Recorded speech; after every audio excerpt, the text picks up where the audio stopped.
आप देख रहे हैं अल्फा डिफेंस हिंदी में आपका स्वागत है।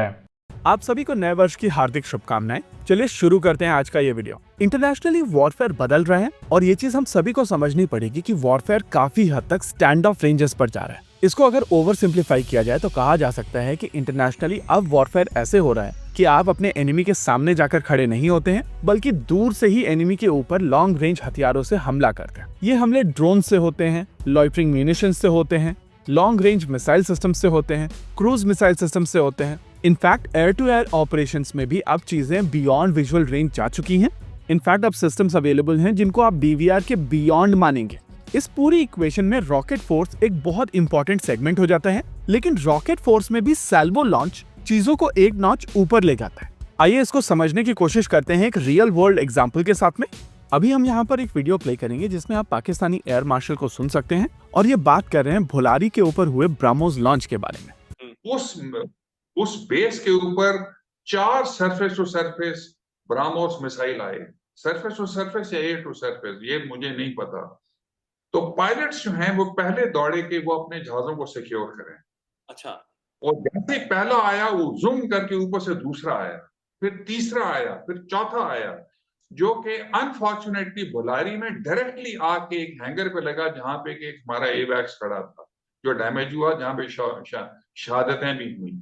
अब ये भोलारी का ये हैंगर आपको याद होगा। अगर पाकिस्तानी एयर मार्शल की बात मानी जाए तो इस हैंगर के ऊपर 4 BrahMos supersonic cruise missile systems आकर गिरी थी। लेकिन इंपॉर्टेंट चीज वो नहीं है। पाकिस्तानी एयर मार्शल के स्टेटमेंट में आप सुन सकते हैं कि पाकिस्तानी पायलट्स की तरफ से कोशिश की जा रही थी कि अपने एयरक्राफ्ट को वहां से हटाया जाए। दुनिया के सभी आर्म फोर्सेस के बीच में एक कॉमन प्रैक्टिस है कि अगर आपके बेस के ऊपर अटैक होता है तो आप अपने इंपॉर्टेंट एसेट्स को वहां से मूव करने की कोशिश करते हैं। कुछ इसी तरीके की कोशिश पाकिस्तान की तरफ से भी की गई थी, लेकिन जैसा कि पाकिस्तानी एयर मार्शल वहां पर बता रहे हैं कि 4 BrahMos supersonic cruise missile system एक के बाद एक वहां पर आकर गिरी थी। इस वजह से पाकिस्तानी सोल्जर्स के पास में बहुत ज्यादा बड़ी विंडो नहीं थी और वो ना तो अपने एवैक्स को बचा पाए ना ही खुद को बचा पाए। ऑपरेशन सिंदूर के बाद में हम लोगों को पता चला था कि भारतीय वायुसेना की तरफ से ही केवल ब्रह्मोस का प्रयोग किया गया था, यानी कि जो ब्रह्मोस यूज की गई थी वो एयर लॉन्च ब्रह्मोस थी और surface to surface BrahMos variant का प्रयोग नहीं किया गया। यानी कि मोस्ट लाइकली वहां पर 4 सुखोई 30 MKI मौजूद थे और इन चारों एयरक्राफ्ट ने लगभग एक साथ ही इन मिसाइल सिस्टम्स को लॉन्च किया था। लैंड बेस्ड सिस्टम्स की जब आप बात करते हैं तो चांसेस होते हैं कि इनके ऊपर प्रीएम्प्टिव स्ट्राइक हो जाए, क्योंकि ISR platforms land based systems को आसानी से देख पाते हैं। कहीं ना कहीं यही कारण है कि आमतौर पर आर्मीज की तरफ से कोशिश की जाती है कि अपने लैंड बेस्ड प्लेटफॉर्म्स को पूरी तरीके से कैमोफ्लेज रखा जाए और जब जरूरत हो तभी उनका प्रयोग किया जाए। इसके अलावा इन प्लेटफॉर्म्स के फॉर्म फैक्टर को भी छोटा रखा जाता है ताकि इनके मूवमेंट को ISR प्लेटफॉर्म्स काफी आसानी से आइडेंटिफाई ना कर पाए। अब जब आप रॉकेट फोर्स की बात करते हैं तो कोशिश की जाती है कि आपके पास में सैल्वो लॉन्च की कैपेबिलिटी हो, यानी कि कंटिन्यूअसली पूरे एक एरिया को आप टारगेट कर सके ताकि वहां पर कुछ भी ना बचे।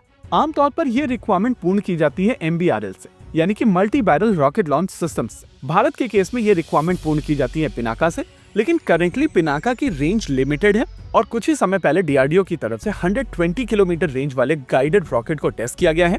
यानी कि पिनाका के साथ में इस समय भारत 120 किलोमीटर तक जा सकता है, लेकिन उसके बियॉन्ड अगर आपको स्ट्राइक करनी है तो उस रिक्वायरमेंट को एड्रेस करने के लिए बनाई जा रही है प्रलय मिसाइल सिस्टम। कल इस मिसाइल सिस्टम का एक यूजर ट्रायल किया गया था जहां पर सैल्वो लॉन्च किया गया था, यानी कि एक ही लॉन्चर से 2 मिसाइल सिस्टम्स को कल लॉन्च किया गया था और इन दोनों लॉन्च के बीच का समय काफी कम था।